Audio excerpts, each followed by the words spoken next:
Video को start करने से पहले मेरा उन सभी स्टूडेंट्स से रिक्वेस्ट है जो हमारे चैनल पर नए हैं, प्लीज़ हमारे चैनल को सब्सक्राइब कीजिए और बेल आइकन को ज़रूर प्रेस कीजिए जिससे कि आपको हमारे आने वाली वीडियोस मिलती रहें। स्टूडेंट्स, आपको हमारे चैनल पर क्लास 9 की मैथमेटिक्स की एनसीईआरटी बुक के सारे चैप्टर्स के सभी एक्सरसाइज के क्वेश्चंस मिलेंगे और मेरी ये कोशिश रहेगी कि मैं आप लोगों को जो सॉल्यूशंस बताऊं बहुत ही ईजी वे में समझाऊं जिससे आप लोगों के सारे डाउट्स क्लियर हो जाएं और आप अपने एग्जाम्स में अच्छे मार्क्स स्कोर कर पाएं। तो स्टूडेंट्स, चैनल को सब्सक्राइब कीजिए और इस वीडियो को अपने दोस्तों के साथ शेयर ज़रूर कीजिए। तो चलिए स्टार्ट करते हैं आज का वीडियो।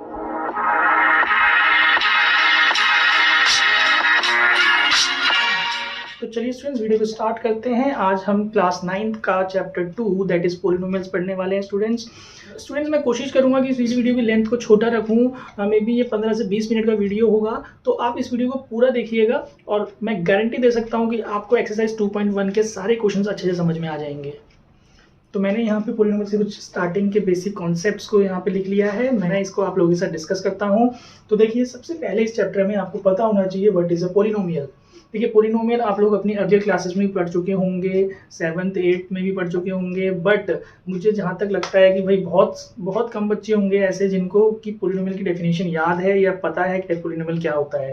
क्योंकि भाई आएगी जो पिछला साल था आप लोगों का, वो तो पूरा लॉकडाउन में ही लगभग आपकी स्टडीज ऑनलाइन क्लासेस ही चली हैं लगभग ज़्यादातर।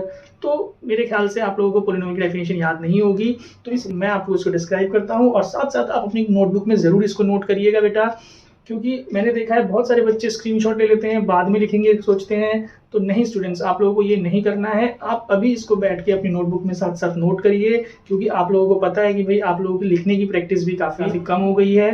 पिछले साल आप लोगों की स्टडीज डाउन हो गई थी, तो इसलिए मैं चाहता हूँ कि आप इसको साथ साथ कॉपी में नोट करिए, स्क्रीनशॉट मत लीजिए। ठीक है स्टूडेंट्स, तो चलिए देखते हैं व्हाट इज अ पॉलिनोमियल। देखिए, पॉलिनोमियल का डेफिनेशन क्या कह रहा है। An algebraic expression in which the exponent of the variable is a non negative integer is called a polynomial. तो भाई यहाँ पे एक टर्म आ रहा है एल्जेब्रिक एक्सप्रेशन। तो पॉलिनोमियल को समझने से पहले आपको एल्जेब्रिक एक्सप्रेशन क्या होता है ये पता होना चाहिए। अब जिन बच्चों को पता है बहुत अच्छी बात है, जिनको नहीं पता है वो देखिए एल्जेब्रिक एक्सप्रेशन क्या होता है। What is an algebraic expression? Combination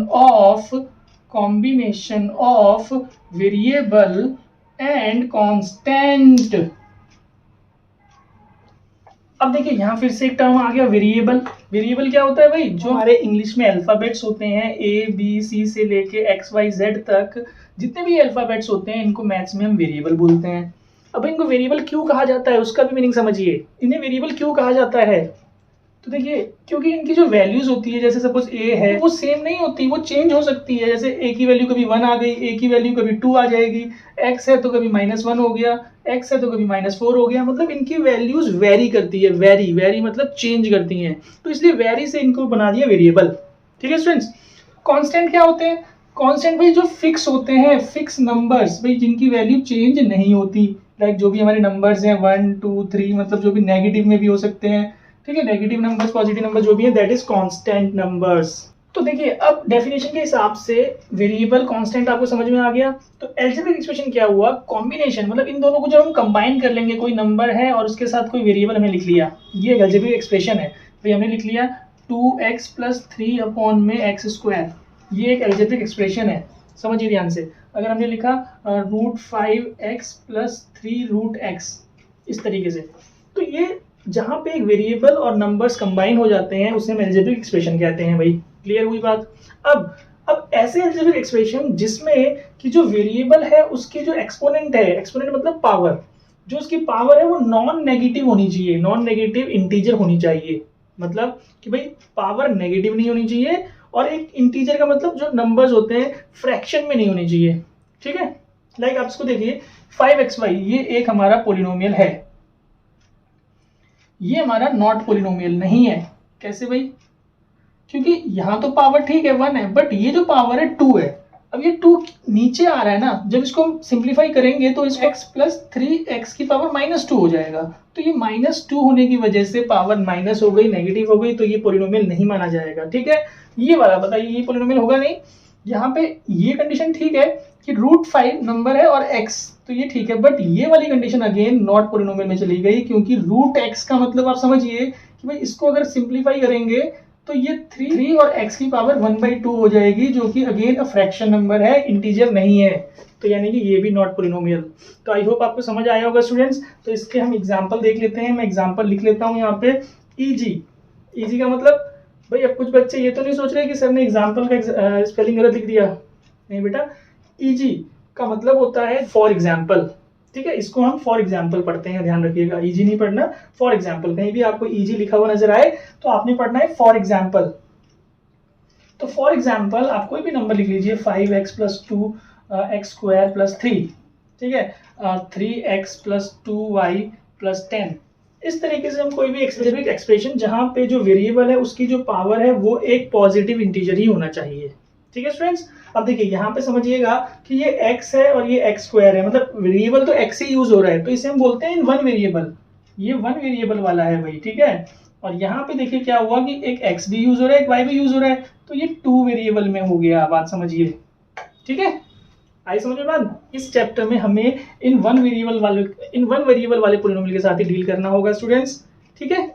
तो आई होप आपको डेफिनेशन समझ में आया होगा कि व्हाट इज अ पोलिनोमियल, कि भाई आपको बस ये चेक करना है कि जो आपके पास वेरिएबल है उसमें आपके वेरिएबल की जो पावर है वो आपकी एक पॉजिटिव इंटीजर होनी चाहिए। अगर वो नेगेटिव है तो भी हमारा इंटीजर पोलिनोमियल नहीं होगा, अगर वो एक फ्रैक्शन में है तो भी वो हमारा पोलिनोमियल नहीं होगा, ठीक है स्टूडेंट्स। तो चलिए आगे बढ़ते हैं। अब आपको पोलिनोमियल क्या होता है समझ में आ गया है, तो आपको जो आगे समझना है टाइप्स ऑफ पोलिनोमियल, कि भाई पोलिनोमियल्स की 2 टाइप की कैटेगरी होती हैं, कि भाई एक तो हम बेसिस ऑफ टर्म्स में उसको डिवाइड कर सकते हैं, कैटेगराइज कर सकते हैं, और दूसरा बेसिस ऑफ डिग्री।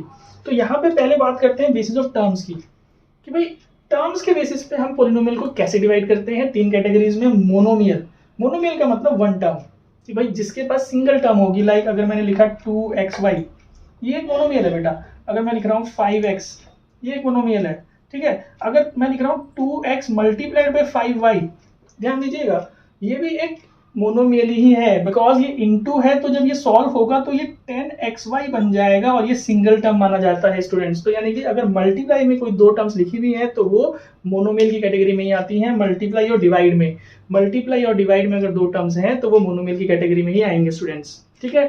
अब देखिए बाइनोमियल, जहां पे 2 टर्म्स होंगी, और ये 2 टर्म्स कैसे होंगी, जहां पे प्लस या माइनस लग करके, प्लस लग गया तो एक टर्म ये, दूसरी टर्म ये हो गई। अगर हमारे पास 5x² + 3x ऐसे लिख दिया, ठीक है, माइनस भी आ सकता है भाई, 5 - x², कुछ भी टर्म हो सकती है, 2 टर्म है बस, प्लस या माइनस लग करके जब हमारी टर्म्स अलग होती हैं तो उन्हें हम बाइनोमियल कहते हैं। लेकिन मल्टीप्लाई और डिवाइड में अगर 2 टर्म्स लिखी हैं तो वो मोनोमियल ही कहलाएगा स्टूडेंट्स, ध्यान रखिएगा, ठीक है। नाउ आप गेस कर चुके होंगे कि ट्राइनोमियल क्या है भाई, 3 टर्म्स जहां पे आपके पास x + 2y + z कुछ भी हो सकता है। ये मैंने 3 वेरिएबल में लिखा है, अगर हमें एक ही वेरिएबल में इसको रखना है तो देखिए, समझिए, ठीक है ना भाई। ये 3 टर्म्स है, 1 2 3, और ये भी 3 टर्म्स है, ये ट्राइनोमियल के एग्जांपल हैं। तो आई होप क्लियर होगा कि भाई मोनोमियल क्या है, बाइनोमियल क्या है, ट्राइनोमियल क्या है स्टूडेंट्स आप लोगों को, ठीक है। नाउ बात करते हैं कि पोलिनोमियल को on the basis of degree कैसे डिवाइड किया जाता है। तो देखिए डिग्री का मतलब को समझिए, डिग्री होता है highest power of the variable. भाई जो वेरिएबल है उसकी हाईएस्ट पावर को हम डिग्री कहते हैं।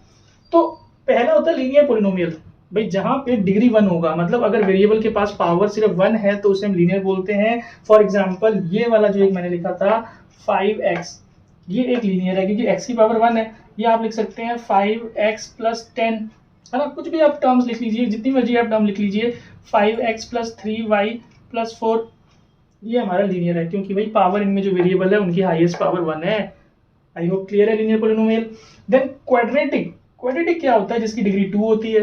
भाई कोई भी टर्म हमने लिखा 4x + 3x² - 10, देखिए ये एक क्वाड्रेटिक पोलिनोमियल है जिसकी हाईएस्ट पावर 2 है और इसमें 3 टर्म्स है, तो ये ट्राइनोमियल है। समझ रहे हैं स्टूडेंट्स।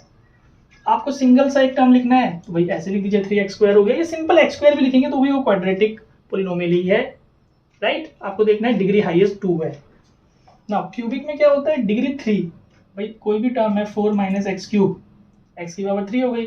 अब मैं चलिए दूसरे वेरिएबल में लेता हूँ a 5a + 4a³, तो ये भी हमारे पास क्या है, क्यूबिक पोलिनोमियल है जिसकी डिग्री 3 है, ठीक है। अच्छा सर यहाँ पे क्या होगा, कुछ एक्स्ट्रा क्वेश्चंस होते हैं जहाँ पे भाई हमें कोई टर्म लिखी हुई है 5xy + 3xy³ + 4। अब यहाँ पे मैं पूछ रहा है डिग्री क्या है इस पोलिनोमियल की, बताइए बताइए, गैस कीजिए। तो देखिए अभी तक यहाँ पे हमने डिस्कस नहीं किया कि जब ऐसी हमारे पास टर्म्स होती हैं जहाँ पे कुछ दो वेरिएबल्स मल्टीप्लाई हो रहे हैं, देखिए एक्स वाई मल्टीप्लाई हो रहा है, तो आपको डिग्री देखना है, इन दोनों की पावर्स को ऐड करना है। 1 + 1 2 डिग्री इसके इधर है, यहाँ पे 1 और ये 3, तो इसकी 4, तो यानी कि 2 यहाँ पर था 4 यहाँ पर था, तो हाईएस्ट पावर कितनी हुई 4, तो इसकी हम डिग्री बोलेंगे 4।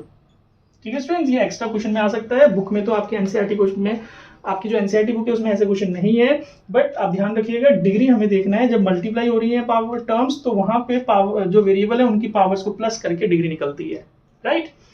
तो आप लोगों को टाइप ऑफ पॉलिनोमियल भी क्लियर होगा स्टूडेंट्स, आप इसको नोट जरूर करिए साथ साथ अपनी नोटबुक में, ठीक है ना। उसके बाद बात करते हैं कोफिशिएंट की। भाई कोफिशिएंट क्या होता है कि सपोज कीजिए मैंने एक पॉलिनोमियल लिख दिया यहाँ एग्जांपल के लिए, तो अगर मेरे को पूछा जा रहा है कोफिशिएंट ऑफ एक्स बताइए, तो आप देखिए एक्स कहाँ पर है, एक्स यहाँ पर है, तो एक्स के साथ क्या नंबर है आपका 2, तो भाई यहाँ पे आप 2 लिख दीजिए।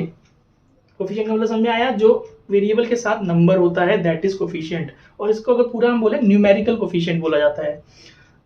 कोफिशिएंट ऑफ एक्स स्क्वायर, तो भाई एक्स स्क्वायर के साथ कौन सा नंबर है 3, समझ में आ रहा होगा। कोफिशिएंट ऑफ एक्स क्यूब, भाई क्या है 4, -4 बोलना पड़ेगा, अगर माइनस है तो माइनस साइन लगाना पड़ेगा, आप लोगों को ध्यान दीजिएगा, ठीक है। और जो 10 है वो तो कांस्टेंट टर्म है, ठीक। तो ये हमारे कोफिशिएंट कॉन्सेप्ट क्लियर होगा स्टूडेंट्स। डिग्री, भाई डिग्री अभी यहाँ बात की थी हमने, हाईएस्ट पावर जो होता है उसे डिग्री कहा जाता है। तो यहाँ पे देखिए क्वेश्चन ऐसा रहेगा आपके पास कि भाई एक हमारे को पॉलिनोमियल गिवन है, उसकी डिग्री बतानी है, तो भाई यहाँ पे देखिए x की पावर 2, यहाँ पे x की पावर कुछ नहीं है तो मतलब 1 होगा, और यहाँ पे x की पावर 3 है, तो अब देखिए x की मतलब कि जो वेरिएबल है उसकी हाईएस्ट पावर कितनी है 3, तो डिग्री 3 हो गई, ठीक है। अच्छा एक क्वेश्चन यहाँ पे ऐसा आ सकता है कि भाई राइट डिग्री ऑफ, हमें दे दिया 5, बस कोई भी नंबर दे दिया, x है ही नहीं, तो भाई इसकी डिग्री हम क्या बताएंगे, इसकी डिग्री हम बोलेंगे 0। कैसे, क्योंकि हमें देखना है वेरिएबल की पावर कितनी है, तो वेरिएबल तो यहाँ है ही नहीं, तो वेरिएबल आप लगा के उसके ऊपर 0 लिख सकते हैं, क्योंकि भाई किसी की भी पावर 0 होता है तो 1 होता है, मतलब यहाँ पे 5 × 1 था, तो यहाँ पे आप 5 × 1 समझ सकते हैं कि इंटू था 1, तो उस 1 की जगह में x की पावर 0 हम लिखेंगे, तो डिग्री आपकी 0 हो जाएगी, ठीक है स्टूडेंट्स। तो आई होप आपको ये जो कॉन्सेप्ट्स हैं मैंने जो समझाई ये अच्छे समझ में आए होंगे। इस कॉन्सेप्ट्स के बेसिस पे आप फर्स्ट एक्सरसाइज बहुत इजीली कर पाएंगे। आप इस वीडियो को पॉज करके फर्स्ट एक्सरसाइज के क्वेश्चंस को ट्राई कीजिए, ठीक है, और फिर मैं इसके सॉल्यूशंस यहाँ पे देने वाला हूँ, तो आप फिर अपने सॉल्यूशंस को, जो मेरे सॉल्यूशंस है उसके साथ टैली कीजिएगा। अगर आपके सॉल्यूशन सही होते हैं तो वेरी गुड, अगर नहीं होते हैं तो आप उसको उसमें से करेक्शन कर लीजिएगा। आई होप स्टूडेंट्स कि आप लोगों को जो मैंने कॉन्सेप्ट समझाए थे वो अच्छे से समझ में आए होंगे। अब देखिए उन्हीं कॉन्सेप्ट्स के बेसिस पे हमारी एक्सरसाइज 2.1 बहुत इजीली सॉल्व हो जाएगी। तो चलिए डिस्कस करते हैं एक्सरसाइज 2.1। तो देखिए फर्स्ट क्वेश्चन, आप क्वेश्चन की हेडिंग जरूर बुक से पढ़ लीजिएगा। हमें ये बताना है कि इनमें से कौन कौन से हमारे पोलिनोमियल हैं इन वन वेरिएबल, ठीक है, और हमें जस्टिफाई करना है, मतलब रीजन भी देना है या नहीं है। तो देखिए जो फर्स्ट पार्ट है, आप ये देखिए कि भाई 4x² - 3x + 7, तो ये क्या है, क्लियरली पता लग रहा है, यस, बिकॉज आपको क्या लिखना है, the variable, the exponent of variable is a positive integer, ठीक है, आप ये लिख सकते हैं, या non negative is a non negative integer लिख सकते हैं।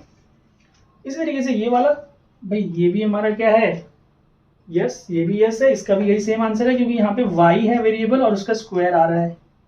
यहाँ पे देखिए 3√2 + t√2, अगेन देखिए ऐसा मैं एग्जांपल ले चुका था पीछे कि भाई ये जो 3√2 आ गया है, इसको अगर आप सिंप्लीफाई करेंगे तो आप ऐसे लिखिए t की पावर हाफ। भाई रूट में कोई भी टर्म होती है उसकी पावर हाफ होती है, यहाँ पे √2 है तो उसको कोई चेंज करने की जरूरत नहीं है, बिकॉज वो तो कांस्टेंट है, नंबर है, नंबर से हमें कोई प्रॉब्लम नहीं है। हमें देखना है वेरिएबल की पावर हाफ आ गई, मतलब फ्रैक्शन आ गया, तो आप लिखिए no it is not a polynomial because the exponent of the variable is a fraction, ठीक है, या is not a positive integer, आप ऐसे लिख सकते हैं। तो भाई लिख लीजिएगा थर्ड पार्ट का आंसर ना। फोर्थ पार्ट देखिए भाई, ये भी आप ध्यान से देखिए कि ये भी नो है। अब क्यों नो है, आप इसका रीजन दीजिए कि भाई इसको जब हम सिंप्लीफाई करेंगे तो ये 2 की पावर -1 बन जाएगा ऊपर जाकर के, और -1 होने की वजह से the exponent of the variable is a negative integer, therefore it is not a polynomial. समझ गए स्टूडेंट्स, आप लिख सकते हैं ना। यहाँ पे देखिए ये क्या है भाई, ये जो फिफ्थ पार्ट है काफी इंटरेस्टिंग है, ये लिखना है yes it is a polynomial but not in one variable, but not in one variable में नहीं है भाई, क्वेश्चन में पूछा था वन वेरिएबल वाले कौन से हैं, तो नॉट इन वन वेरिएबल है, पोलिनोमियल है बट ये एक वेरिएबल वाला पोलिनोमियल नहीं है, आप इसका आंसर ये लिखिए, ठीक है ना। बात करते हैं सेकंड क्वेश्चन की, कोफिशिएंट। मैंने कोफिशिएंट भी अभी आप लोगों को समझाया था, बहुत ही इजी क्वेश्चन है। कोफिशिएंट ऑफ एक्स स्क्वायर आपको बताना है, बताइए क्या आंसर है, 1। कैसे भाई, एक्स स्क्वायर के साथ जो नंबर यहाँ पर है, कुछ बच्चे ये ना सोचे कि 2 तो बहुत आगे नंबर लिखा हुआ है, जो एक्स स्क्वायर के साथ यहाँ पे 1 जो नंबर है, यहाँ कुछ नहीं लिखा है तो 1 होता है, ठीक है भाई, तो यानी कि 1। इस तरीके से यहाँ पे कोफिशिएंट ऑफ एक्स स्क्वायर बताइए, इट इज -1 हियर। क्लियरली यहाँ पे भी कोई नंबर नहीं है तो 1 होगा, और साथ में माइनस है तो -1 है भाई कोफिशिएंट ऑफ एक्स स्क्वायर, ठीक है ना। यहाँ पे देखिए भाई एक्स स्क्वायर के साथ क्या नंबर है, दैट इज π/2, तो कोफिशिएंट ऑफ एक्स स्क्वायर क्या हुआ, π/2, ठीक है। यहाँ पे देखिए अब एक्स स्क्वायर तो गिवन ही नहीं है, तो कहां से देखें, तो ऐसी कंडीशन में भाई 0 बोलिए, ठीक है। एक्स स्क्वायर जब है ही नहीं वहां पे तो भाई हम क्या बोलेंगे कि उसका कोफिशिएंट 0 है, ठीक है, समझ गए होंगे स्टूडेंट्स। नाउ क्वेश्चन थर्ड काफी इंटरेस्टिंग क्वेश्चन है, give one example each of binomial of degree 35। भाई एक तो आपको बाइनोमियल बताना है जो जिसकी डिग्री 35 हो, और एक मोनोमियल बताना है डिग्री 100।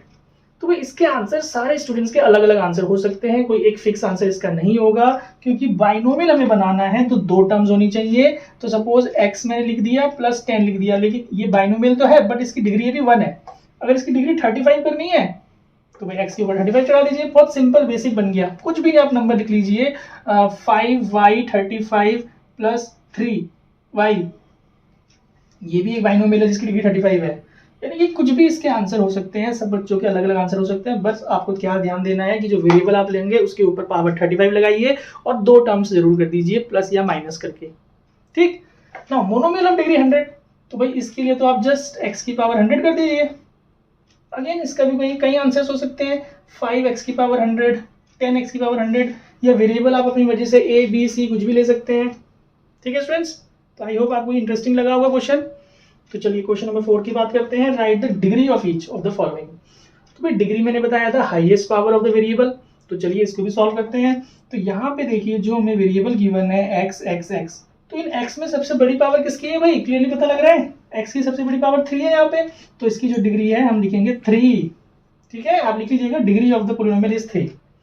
ना यहाँ पे देखिए जो हमारा वेरिएबल है y, तो y की हाईएस्ट पावर 2, तो डिग्री इसकी 2 हो गई भाई। बहुत सिंपल क्वेश्चन है स्टूडेंट्स। देखिए यहाँ पे वेरिएबल क्या है हमारे पास, t, तो t की पावर कितनी है, कुछ भी नहीं पावर लिखी, तो क्या होगा भाई 0। ऐसा नहीं होगा, 0 नहीं होगा भाई, जब t की कुछ भी पावर नहीं लिखी है तो 1 पावर होगी वहां पे, ध्यान रखिएगा। कुछ बच्चों को लग सकता है कि भाई 0, ठीक है, तो जब पावर कुछ नहीं लिखी है वेरिएबल की तो 1 लेनी है। और ऐसा मैंने एग्जांपल लिया था अभी थोड़ी देर पहले कि भाई नंबर लिखा है 3 बस, तो इसकी डिग्री हम 0 बताएंगे। इसका रीजन मैंने बताया था कि भाई अगर आपके पास x है तो उसके ऊपर 0 लगा के आप लिख सकते हैं, अगर नहीं भी लिखेंगे x की पावर 0, डायरेक्टली 0 भी आप लिख सकते हैं, ठीक। तो चलिए लास्ट क्वेश्चन पे चलते हैं, classify the following as the linear, quadratic and cubic.